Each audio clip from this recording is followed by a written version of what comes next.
स्थापकाय च धर्मस्य सर्वधर्मस्वरूपिणे अवतारवरिष्ठाय Ramakrishnaaya te namaha. One who has descended on this earth to establish dharma, and one who is the embodiment of all the world religions, one who is the best among the incarnations. To such Sri Ramakrishna, my humble salutations to him. Dear devotees, from today onwards, we are going to start a new series on universal form of Sri Ramakrishna, as envisioned by none other than Swami Vivekananda. Now, the just opening hymn, which I chanted or sang, even that also was given by Swami Vivekananda. When he sat in meditation while worshipping Sri Ramakrishna, this poem or this hymn it came or it got revealed to him. It was not composed, rather it was revealed. That's why it is called mantra, pranama mantra. Means the mantra which is used for offering our salutations to the God. Now coming to today's topic, the universal form of Sri Ramakrishna as envisioned by Swami Vivekananda. This is a hymn written by Swami Vivekananda himself, which is sung every day in the devotees' house of Ramakrishna or in all the Ramakrishna Mutt and Mission centers. And who is Vivekananda? Vivekananda himself is the God incarnate. More than that, he was a visionary. He was known as Rishi. Well, what is the meaning of Rishi, if you ask me?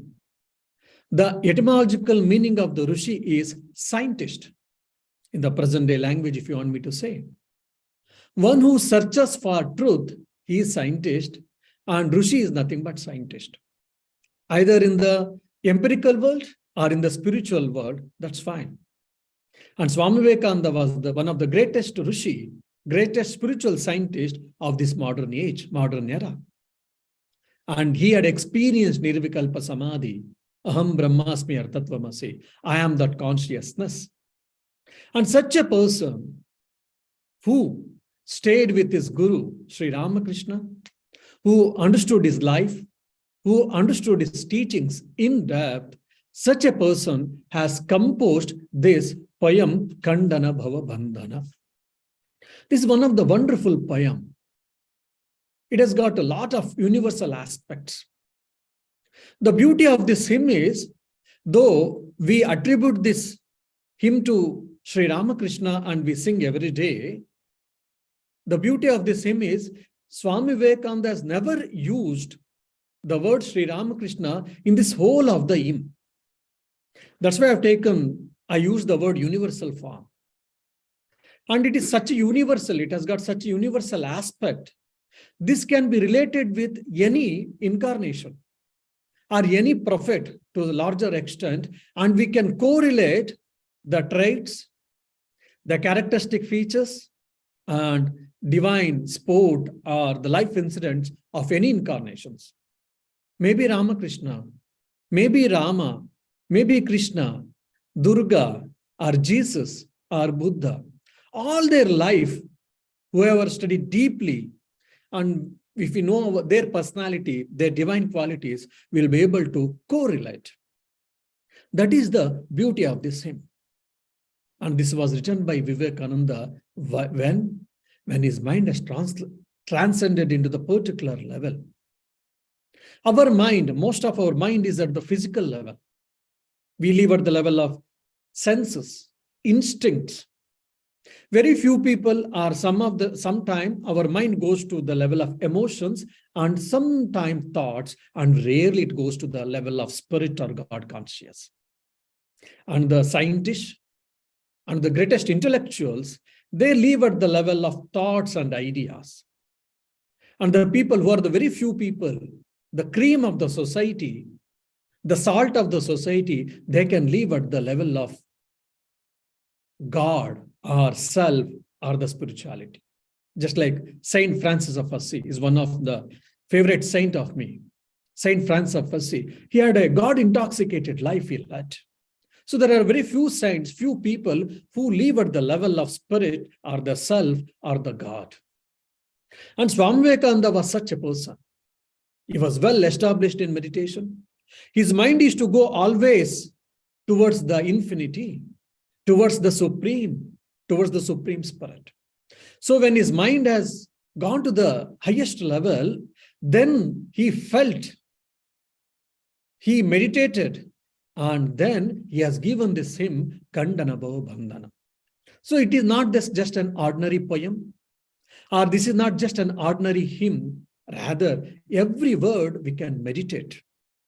And by meditating, we can understand what is God. We can feel, we can experience, and we can see the God face to face. That's what we see in the life of Swami Vivekananda. When as a young chap, as a young Naren, he came and he asked his guru, teacher, first time, directly, "Sir, have you seen God?"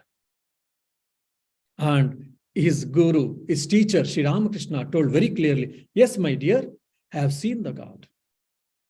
And his reply never stopped there.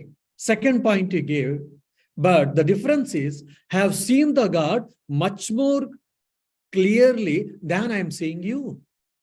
That means what? God is not only felt, it can be experienced, it can be seen. So that's what has been confirmed by Sri Ramakrishna. The third, Sri Ramakrishna says beautifully, if you wish to see God, I can help you, I can show you the path. So the Sri Ramakrishna is the pathfinder to see the Supreme Spirit, to have the God realization, to have the self-realization is a such person. And this Rishi, Swami Vivekananda, he had a vision called Atma Drushti. What do I mean by Atma Drushti? Because it is Sanskrit term. It means one who has experienced, I am the self, and one who is able to see that the whole world is pervaded by that consciousness. From that view, he has seen Sri Ramakrishna, and from that angle, from that perspective, he is trying to discuss who is Sri Ramakrishna.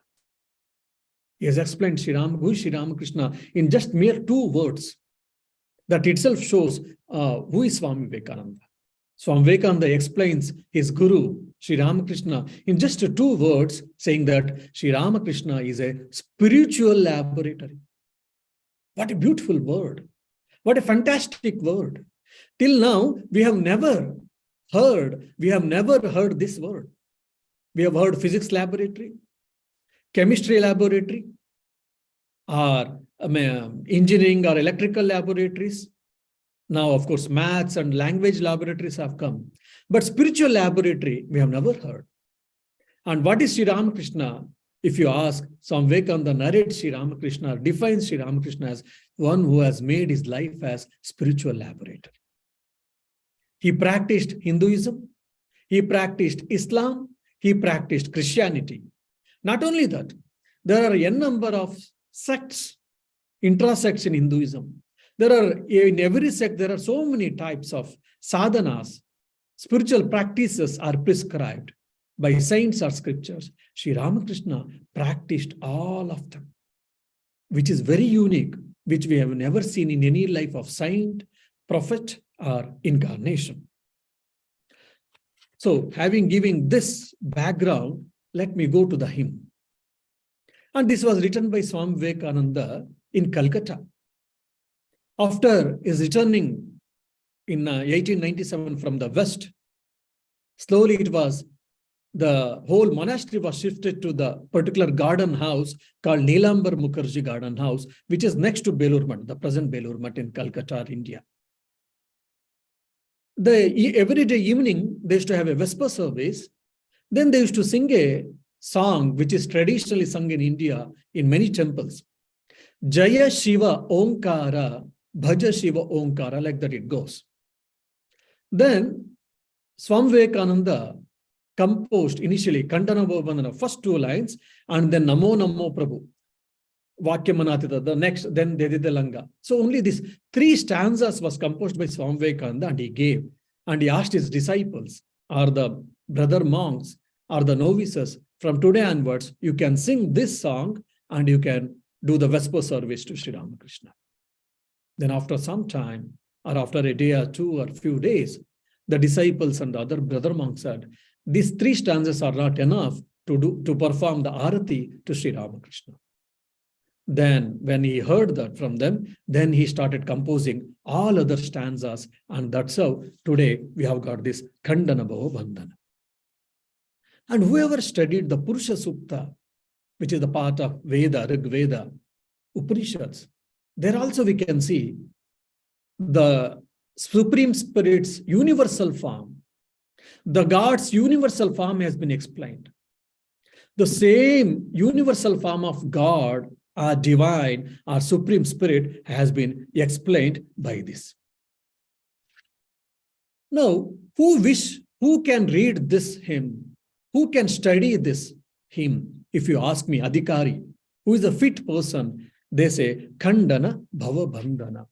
Whoever wants to end the sufferings, whoever wishes to have self-emancipation, self-realization, God realization, the vision of God, everyone, irrespective of caste, creed, religion, ethnicity, country, without any boundaries, anyone can read, study, and understand. So let us try to understand now. Khandana Bhava Bandana. This is in Sanskrit and Bengali mixed. In the old Bengali, this is. So if you see in the old Bengali, 70 to 80% of the words used to be in Sanskrit, because Sanskrit, Bengali, Hindi, all they come from same family. So it is like, we can say it is like Sanskritized Bengali. Whoever knows Bengali well, or whoever knows Sanskrit well, they can understand the meaning of these verses. Khandana. Khandana means what? Breaking or breaker. Bhava. Bhava means it is samsara. Bandana. Bandana is the bondage. One who is capable of breaking the bondage of samsara. Now, what is this bhava, or what is this samsara? Samsara is explained from the Vedanta is, we have taken the birth, and we are leading the life, and we die. Based on our life, based on our actions results, again we take a birth. And again we suffer, we enjoy, we work, we study, we experience, we meet so many people, and again at some point of time we die. So the cycle of birth and death, this is called samsara in the Sanskrit. Means again and again we take birth, we enjoy, we suffer, we die. Again we take birth, we enjoy, we suffer, we experience, and we die. Again and again, we are getting revolved in the rotation of birth and death. This is called samsara. And also ignorance, and the pseudo-ego, and the sense of I and mine, all this can be termed as called samsara because of ignorance. This is called bhava. Bandhana, because of this ignorance, we are bound. We all know that I am existence, conscious, base absolute. I am the self, not the body, not the mind, not the emotions, not the intellect, not this world, empirical world, not even my house or mobile phone. Some of you, whoever has studied Vedanta, whoever has heard some lectures of Swamis, you all know that we are the self.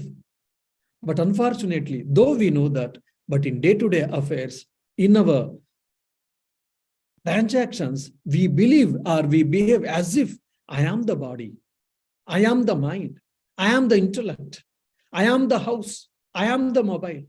If something happens to my mobile screen guard, immediately I feel so bad. I lost my mobile, so I am in depression. All these things we keep on saying. Because why? Because we are in bondage. Because of ignorance, we are in bondage. How much ever we know the truth, we are unable to put into practice, or we are unable to translate the knowledge into practice. So that's why we are in the bondage. Since we are in the bondage, we are suffering, we are enjoying, and there are a lot of emotional ups and downs are going in our life. A lot of struggles are going in our life. Why? Because we are bound. The moment when I become free, then nothing of these things matters me. They cannot shake me. They cannot touch me. Just like when you were in the water, you got wet. If you are outside the water, if you are standing on the bank of the water, or if you are standing on the bridge of the river, then you are not, you don't get wet by the water. So similarly, since we are in the bondage, we are undergoing all these ups and downs. But when the bondage is broken, when we get free, when we become free, this world and worldly problems, worldly things can never affect us. That is called. So that bondage has to be released. It has to be cut asunder. That is what called Khandana. One who is capable of breaking the bondage. Though I wish to break the bondage, though I wish to get realization, though I wish to be released from this bondage, but because of my some or other reason, I am unable to achieve that. So I have to take the shelter at the Lord's feet, at the God's feet, at the Supreme Spirit's feet. The same thing has been told by Lord Sri Krishna in Bhagavad Gita. Daivi hesha gunamayi mamamaya duratyaya mameva ye prapadyante mayametam tarantite. Daivi hesha gunamayi. So this whole world is made up of three qualities, three gunas, sattva, rajas, and tamas. And this has been created by me only. And it is not that easy for anyone to cut asunder all of this. So the best way is you take shelter at my feet, then I will help you to cross over this samsara, to cross over this bondage. How much ever I'm intelligent, how much ever I can do many things, but yes, my intellect, my mind has got its own limitations. So when you surrender at the feet of Lord, then you will be the receiver of the infinite grace, or you will be the receiver of the divine grace. Then what happens? Then your bondage can be broken. Oh Ramakrishna, so you are the breaker of this bondage. I shall take refuge at your feet. Please break this bondage. Please release me from this samsara that is circle of, or the chain of birth and death. Or you can pray to Buddha, you can pray to Shiva, you can pray to Rama, you can pray to Krishna, you can pray to Jesus or Kali or whatnot. Or you can pray in your own self or conscious. Please, I request you, make me understand, and so that let me, destroy my ignorance. By destroying the ignorance, let me become free from my bondage. This is what called Khandana, Bhava, Bandana. And is there any examples? Yes. There was a devotee whose name was Kali Padaghosh. Again, is a Bengali gentleman. He used to come to Sri Ramakrishna often. Once, some people said, look, when Sri Ramakrishna goes to Samadhi, transcendental experience, when he comes down, whatever they ask, it is granted. So when Sri Ramakrishna used to go often to the transcendental experience, as we all know that. So whenever he comes down, but immediately you catch his feet and you ask whatever you want. This Kalipada Ghosh was not really interested initially, because some devotees gave the idea. He thought, let me see. Then he had been to Calcutta, Dakshineshwar, where Sri Ramakrishna used to live, and he had staying with him. He was hearing his talk or whatever, and in the between, Sri Ramakrishna's mind again transcended to the divine realm, and he went to the transcendental experience, Nirvikalpa Samadhi. After some time, slowly, Sri Ramakrishna's mind was coming down and he became slowly conscious of the external surroundings. Then he was waiting for that time. This Kalipada Ghosh, he went and he caught the feet of Sri Ramakrishna. Sri Ramakrishna asked, he was so compassionate, and he asked, my dear boy, what do you want? Sri Ramakrishna asked this Kalipada Ghosh. Kalipada Ghosh said, Thakur, O Lord, I want mukti. I want emancipation. I want self-realization, freedom from the bondage. Sri Ramakrishna, he said, oh, that's all. Do you want? Okay. May your wish be fulfilled. May your desire be fulfilled. May your grant be answered. What a beautiful incident, divine incident. Just let us, just you can close your eyes and you can feel that. Some person, he went and caught the feet of Sri Ramakrishna and is asking for emancipation. Sri Ramakrishna said, let it be so. Your wish is granted. So, Sri Ramakrishna, by mere his wish, he could do whatever he wants, or he could release the people from the bondage, from the sin or whatever. So that's why Swami Vivekananda, at the beginning itself, is addressing Sri Ramakrishna as, you are the breaker of this samsara bandhana, or the bondage of samsara, or bondage of cycle and birth and death. So I worship you. So I respect you. I salute to you. And also, of course, Swami Vivekananda was free from all these bondages. We are yet to be free. That's why we can pray to Sri Ramakrishna, or to whomever the God we believe or we feel more of, have a more affection or connection with the God. Please, I request you to break the bondage, to destroy the ignorance, or to remove this bondage. And these bondages also, if you see in Hatha Yoga, or in Patanjali Yoga, or in Tantra Shastras, they discuss what is that? Brahma Granthi, Rudra Granthi, and Vishnu Granthi. These are the three types of psychic knots. Now, if you see this Brahma Granthi, it is in the base of our, backbone, which is called Swadhisthana Muladhara. So this Brahma Granthi is between Muladhara and Swadhisthana, it seems. And this Brahma Granthi, it gowns the instinct and survival patterns. If you can control it, and this Brahma Granthi, the psychic knot, the Brahma Granthi, the psychic knot, if it can be released, then your primordial energy, the Kundalini Shakti, can be roused. How much ever we do meditation, pranayama, sometimes it is not rising. Why? Because of this Brahma Granthi. This is a psychic knot. Even Tantra Shastras also they explain. So this is also Bandana. And the next is Vishnu Granthi. So this Brahma Granthi is made up of tamas, and Rudra Granthi, Vishnu Granthi is made up of rajasic quality. And it also abstracts our primordial power. And it is sort of between Manipura and Anahata. You know, Manipura and Anahata. So Anahata is here, Manipura is here, I think, or little below. So this portion is been bound by this Vishnu Granthi. And it gowns our emotional patterns. So if this Vishnu Granthi is released, then till here our Kundalini Shakti comes and we get a lot of experiences. We can have the experience of different forms of divine beings, celestial beings, gods and goddesses. And you can hear the Anahata Dvani, primordial sound from which the whole world has come. Even in the Bible, they say the God created the world, from the world, the whole world has come. This Potayana Vada, there's a beautiful theory also. And the last is Rudra Granthi, which is made up of Sattva.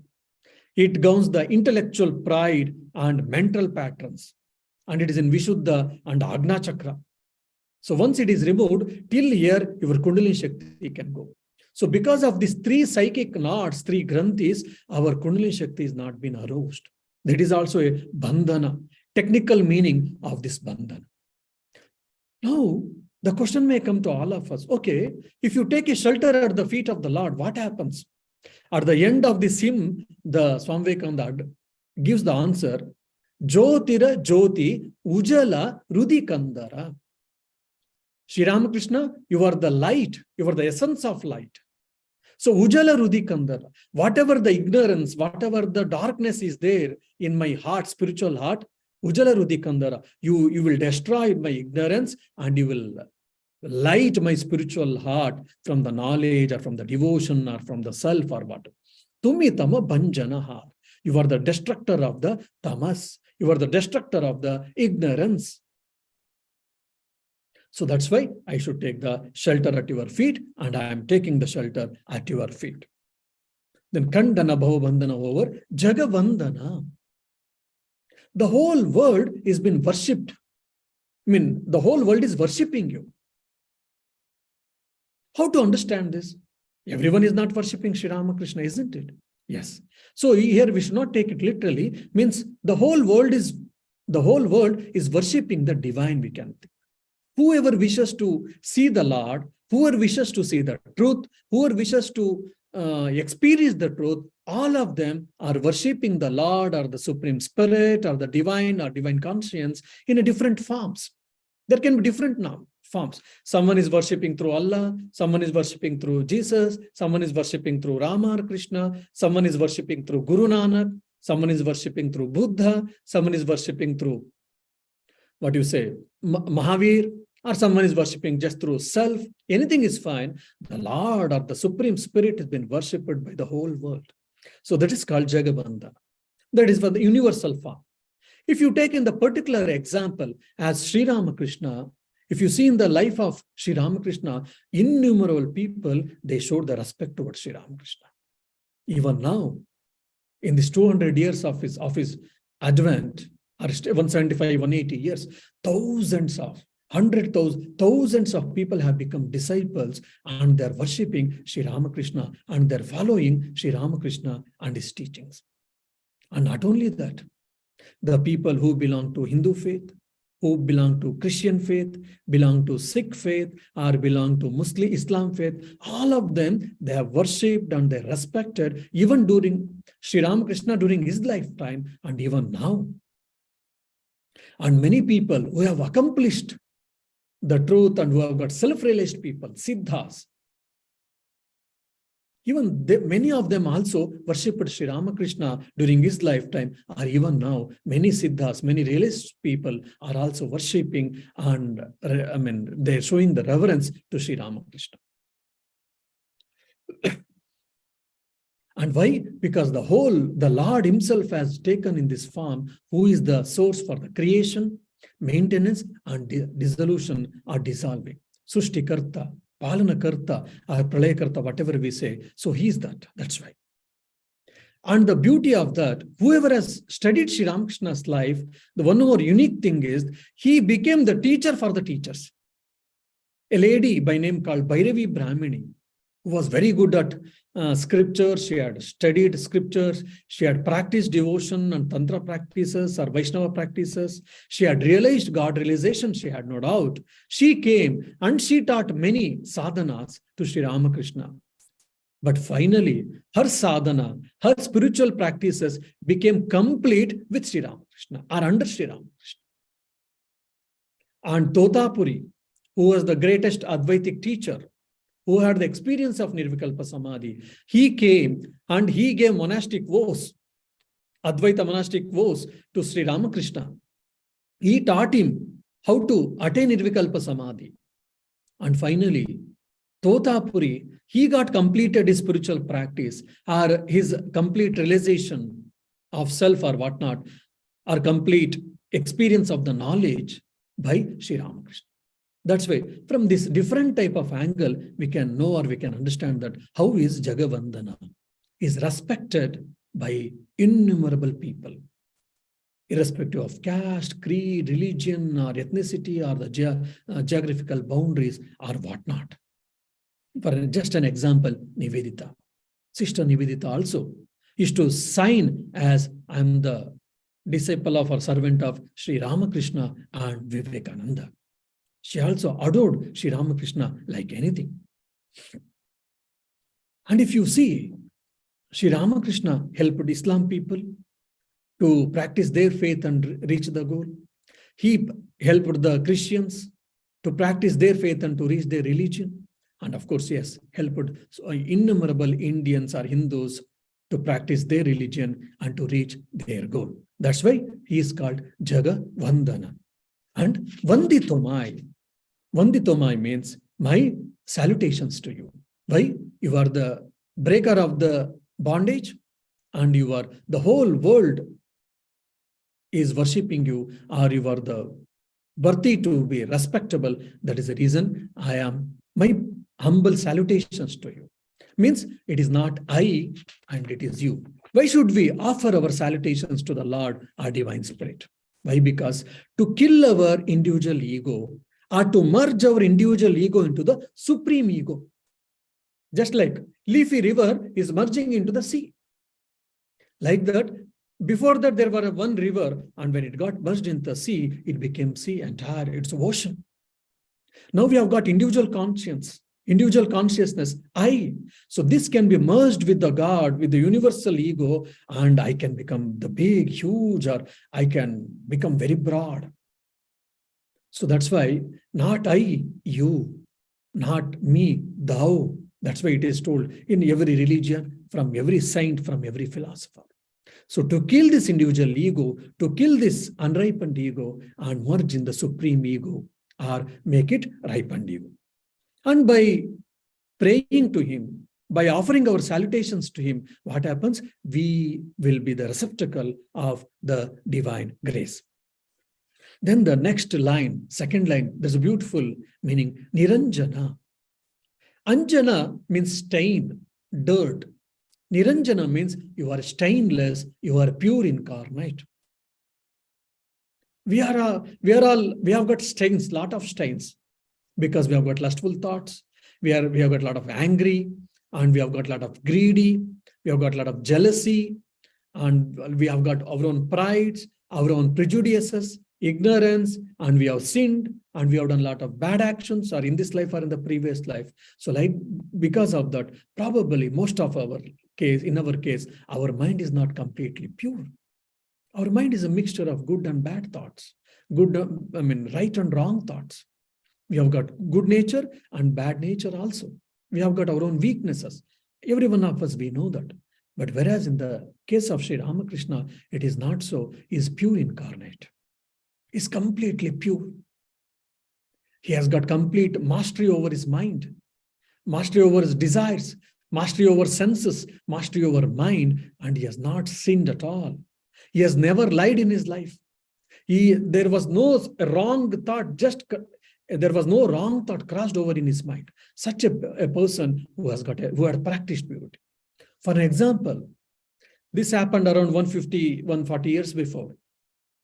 A devotee, he comes voluntarily and he approaches Sri Ramakrishna and he offers, saying that, please take this, sir, this 10,000, and you can use it for your personal expenses.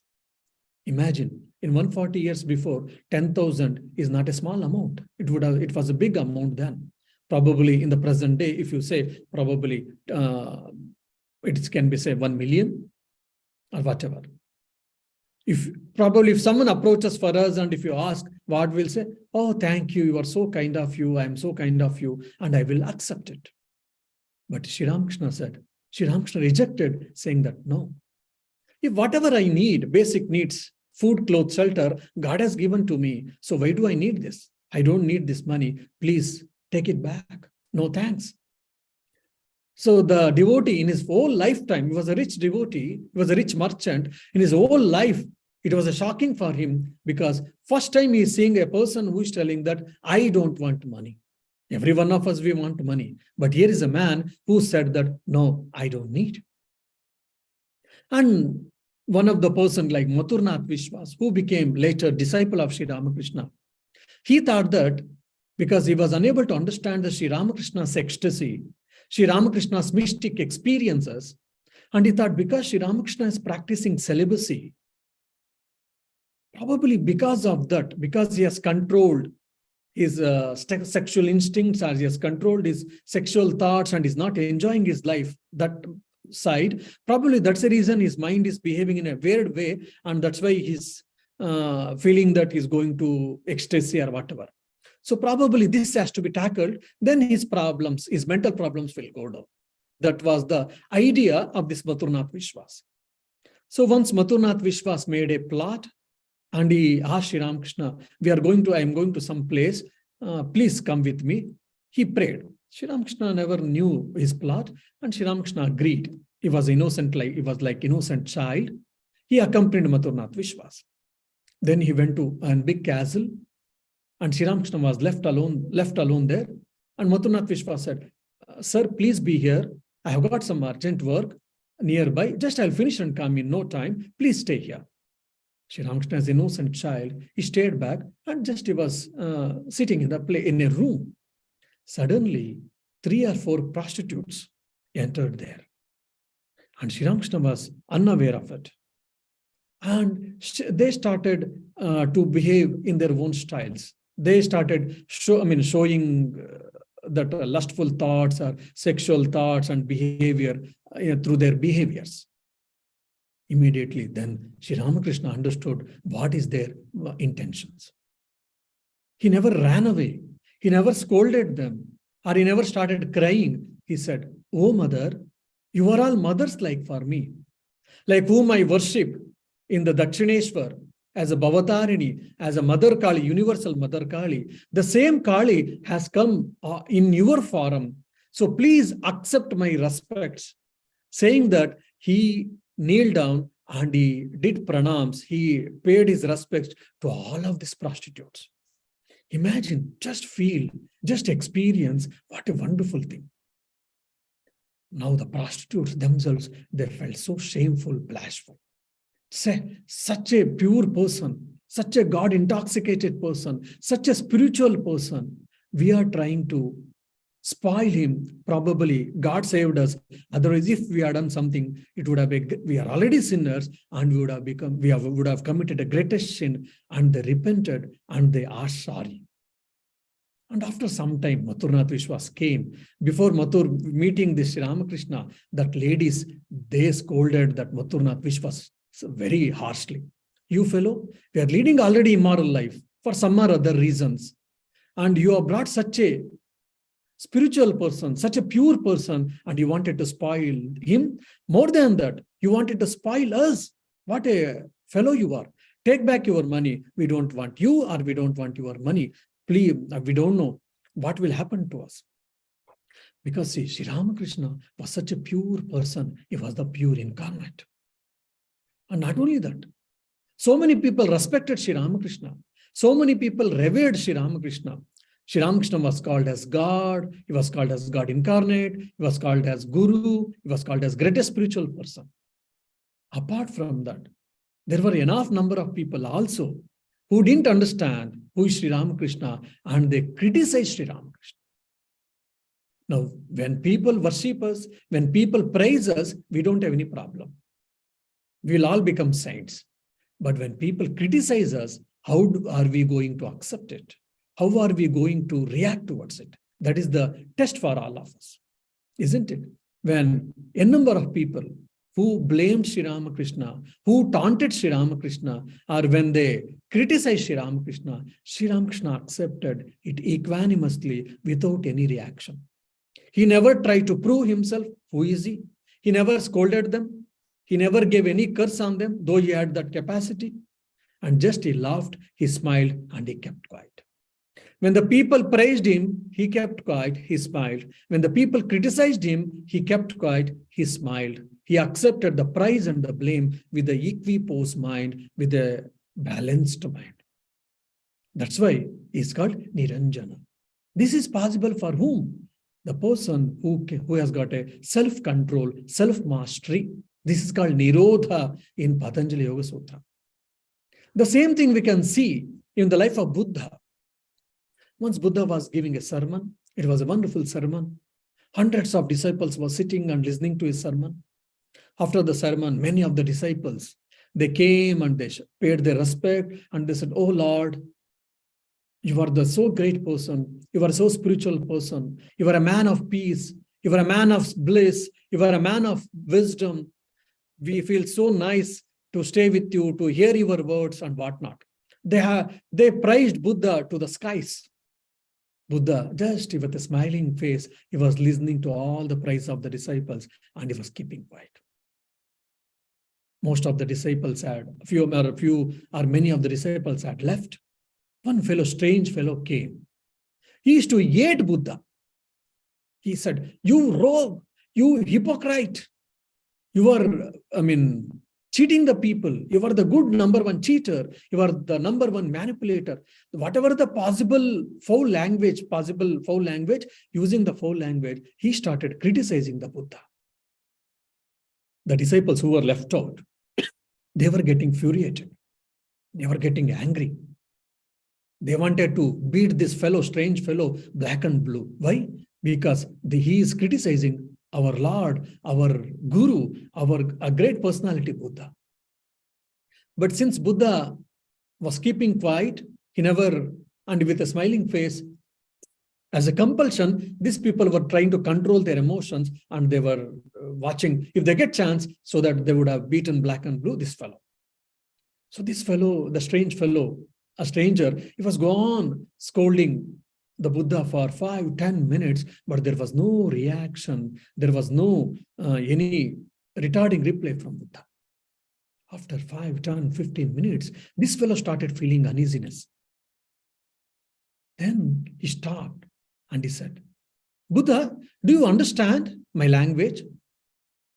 Lord Buddha smiled and he nodded. He said, "Yes." "So are you understanding whatever I am scolding you?" He said, "Yes."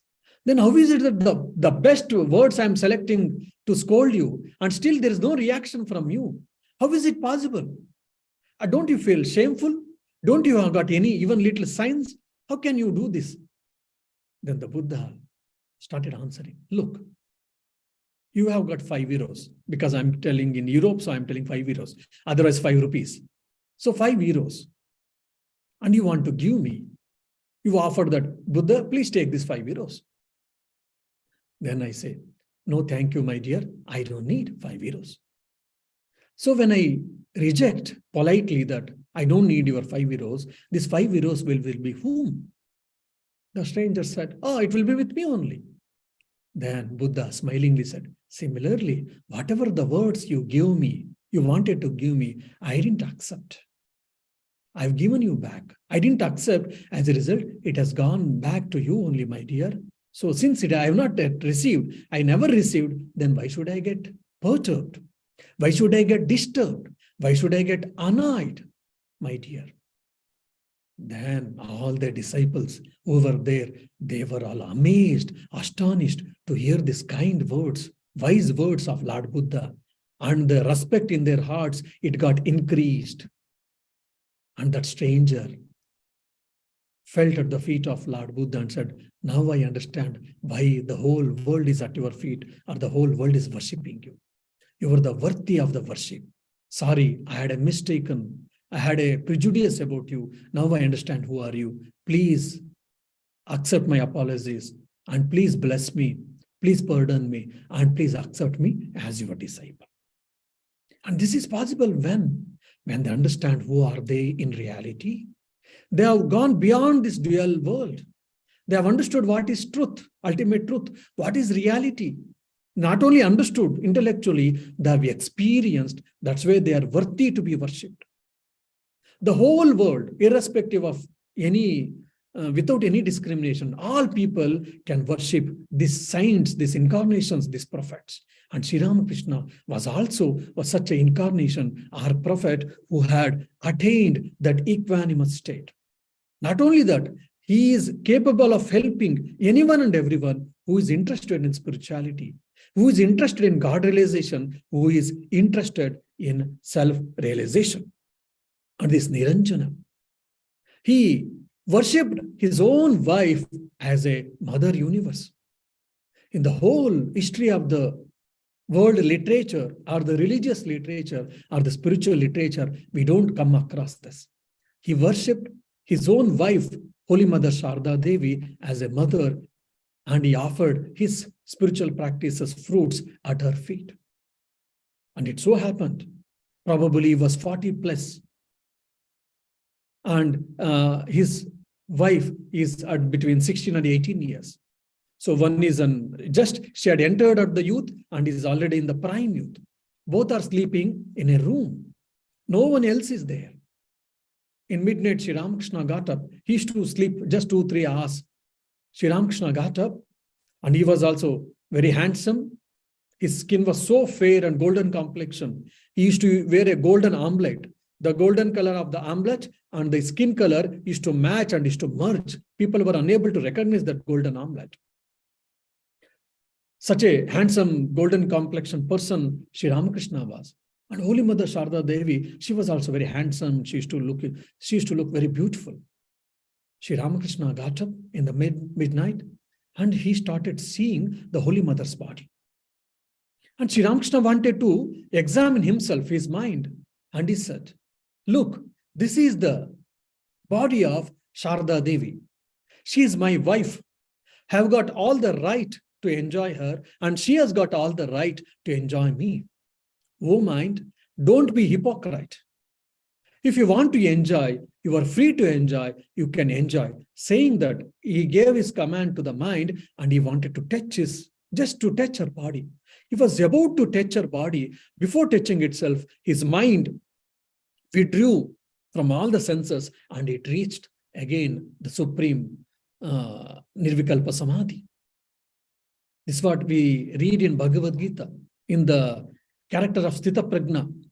That is what the man who has got steady wisdom. Kurumangani sarvashaha. When the senses come into contact with the sense objects, the person who has got steady wisdom, his senses will be withdrawn, just like the tortoise will withdraw its limbs when there is a danger. The same thing we can see in Sri Ramakrishna's life. When he was about to touch his wife's body, immediately his senses withdrew them and his senses merged in the mind merged in the self, and his mind immediately, it went to the transcendental experience that is called Nirvikalpa Samadhi. What a beautiful incident. We can think, we can meditate, we can feel. Means he was with the embodiment of purity, Niranjana. Then the next word is called Nararupadhara, one who has descended on this earth by taking the human form. Why the God has to descend on this earth? And why he has taken the human form? What is his function? How he helps the humankind? Let us try to see in the next class. Generally, these classes will be on the Thursday. Since yesterday I have got some had a commitment and had to go to the VHCCI for special event. So that's why the lecture had been fixed on the Friday today. From the next week onwards, it will be on every Thursday at 7 p.m. May Sri Ramakrishna bless all of us so that let us understand who are we and let us be free from this cycle of birth and death and enjoy our true nature, real nature, that is bliss or Ananda. Om Shanti Shanti Shanti. Harihi Om Tat Sat. Shri Ramakrishna Arpanamastu. Yes, my dear, if you have got any questions, I'll be happy to answer.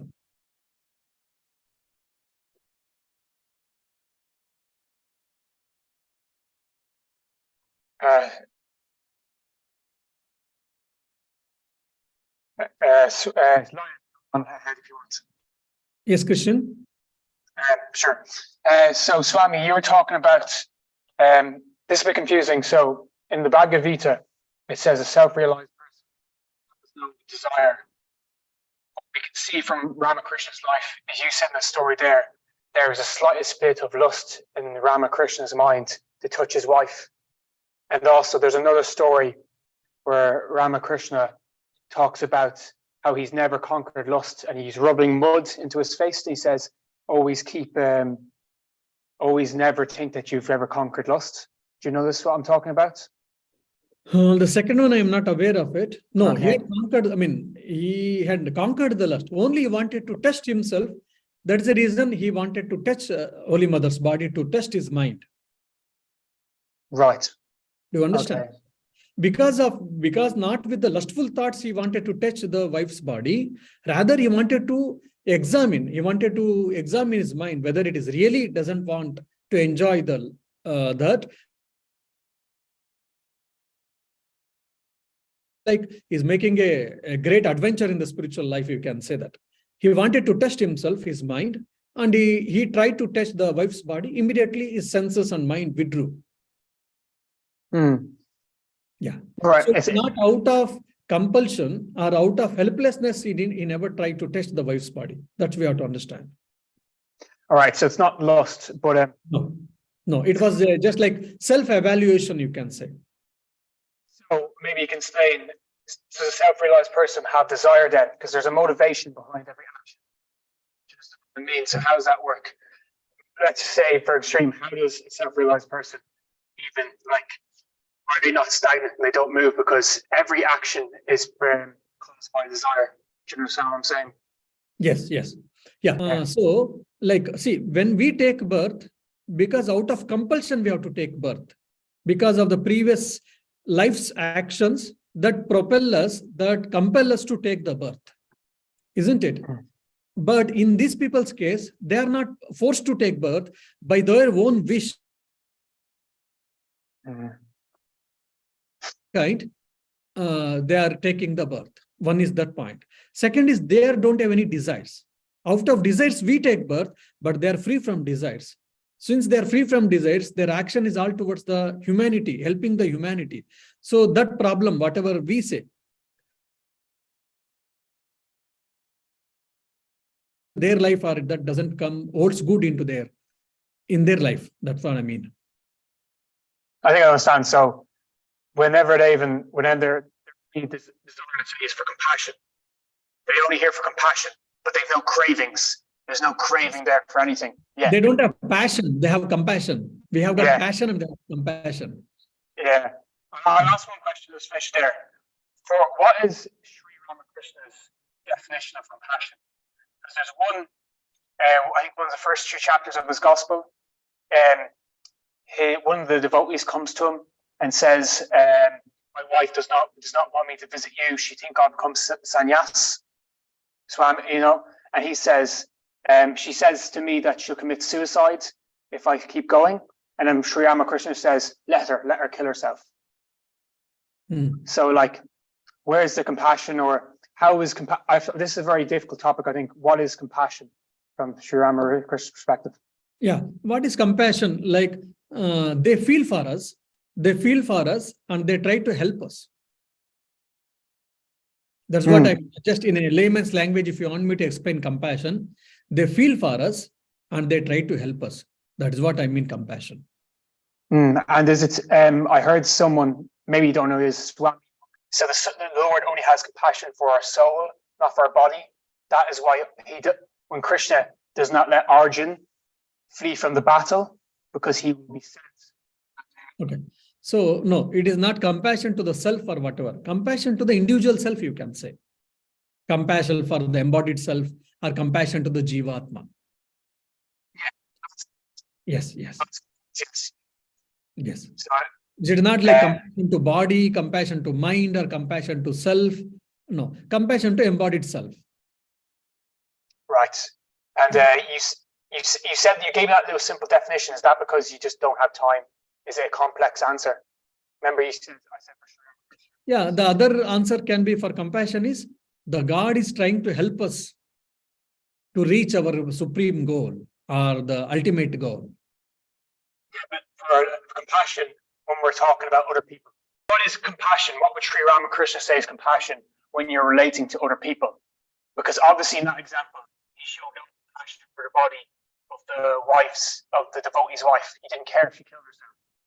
In the way of God. Okay. What Sri Ramakrishna speaks about compassion? That's what your question is. Is it? Sri Ramakrishna says that why? Because God is compassionate, because he feels that people are suffering. So his compassion, God's compassion, comes out of feeling for the people. The people are suffering, the people are struggling. So I should help them to come up in their life. I should help them to get relief from their sufferings. I should help them to have the happiest life, peaceful life, blissful life. So out of feeling, that's how compassion comes in the Lord. Swami, thanks. Yeah, welcome. Yeah, okay, thank you.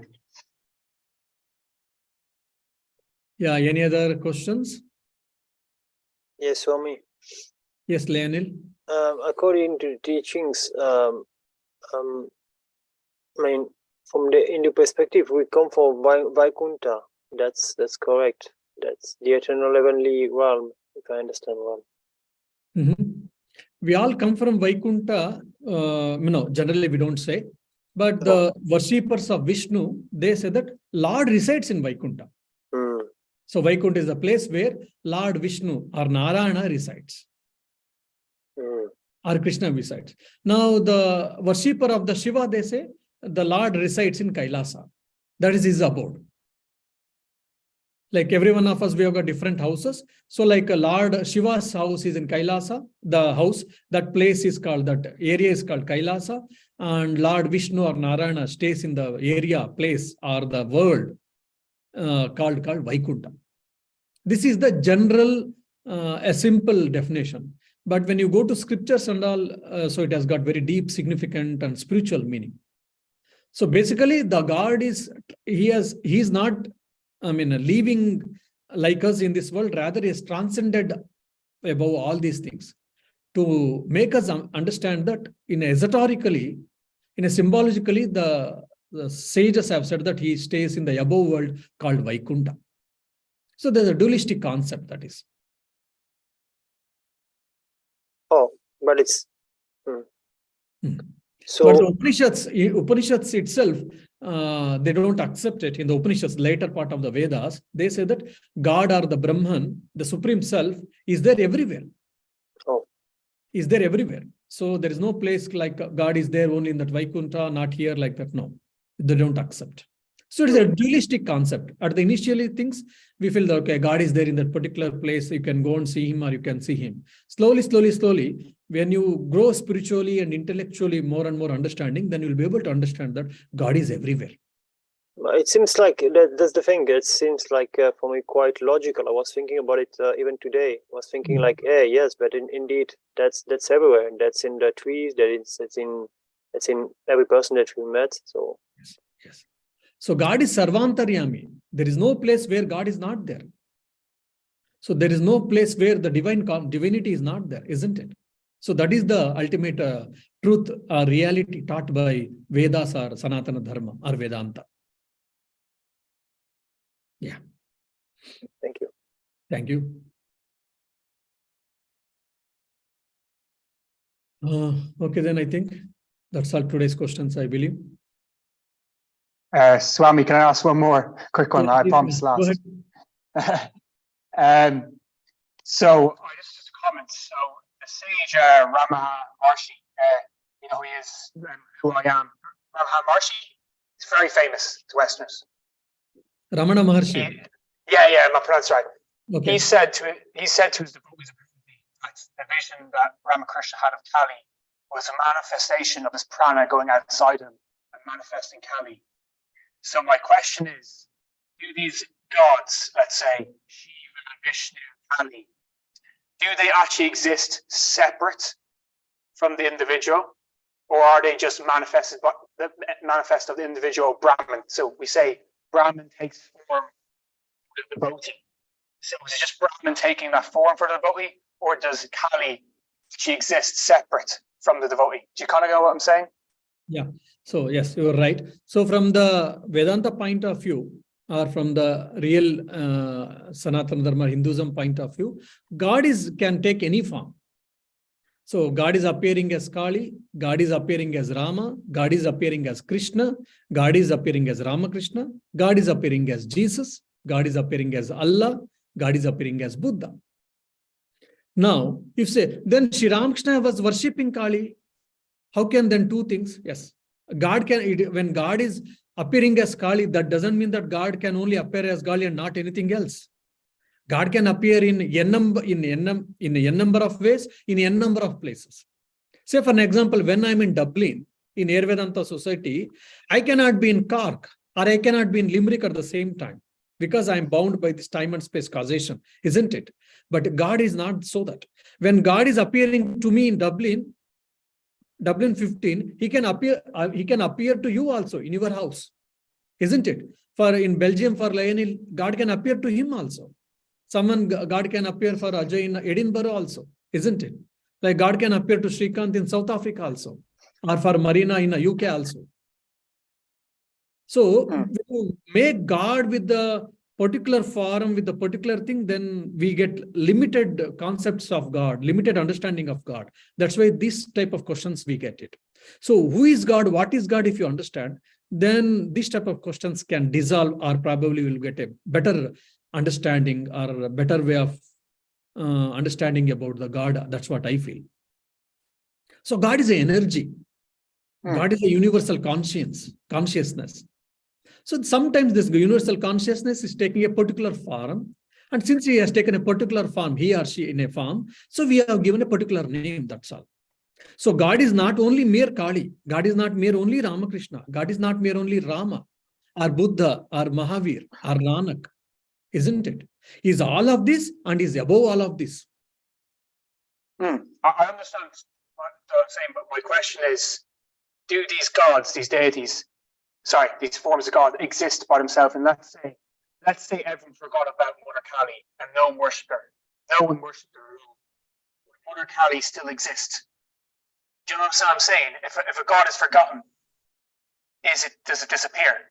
You know what I mean? A form of God. No. Now, if you say, for an example, you kept a chocolate in your room, study room, and now we're in the hall. And for some reason, you came to Dublin for your college to study. For 1 month, you never went back to your house. Do you think the chocolate gets disappear because you are not seeing the chocolate? No, chocolate exists. After a month, if you go, it may be there, isn't it? Until there's so much hot because of room heating, probably it might have melted. Otherwise, chocolate exists, doesn't disintegrate or disappear, isn't it? In a small materialistic thing, if you can see, then whether you see or not, whether you might forget, but the God's existence doesn't depend upon your remembering. God exists. Only when you remember, you will be able to experience the presence of the Lord or God. That's all. Yeah, irrespective of your remembering or perception, God exists.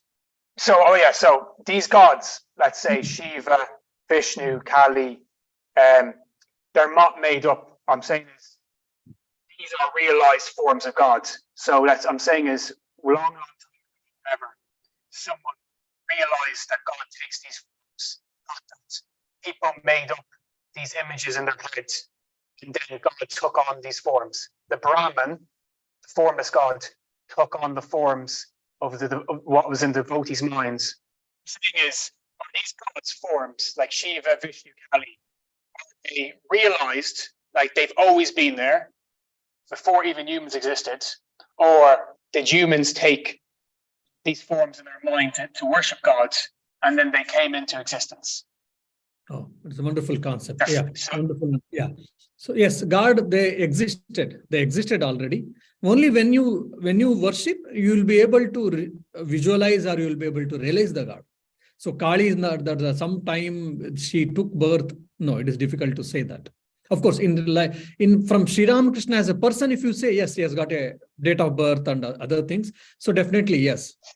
Before that, he was not there as a person. As a person like called Sri Ramakrishna, but he was a God, and he's a God, he will be God, but he was there in different forms, and he's there also in different forms. Now, like Jesus or Christ or Muhammad Paigambar or Buddha or Ramakrishna, so they're all got like at particular time they came into existence. As a person, yes, they came into existence from that point, but as a power, it was already there. So probably maybe 500 years before, people were unable to comprehend God as Sri Ramakrishna. But they perceived as Rama or Krishna or whatnot.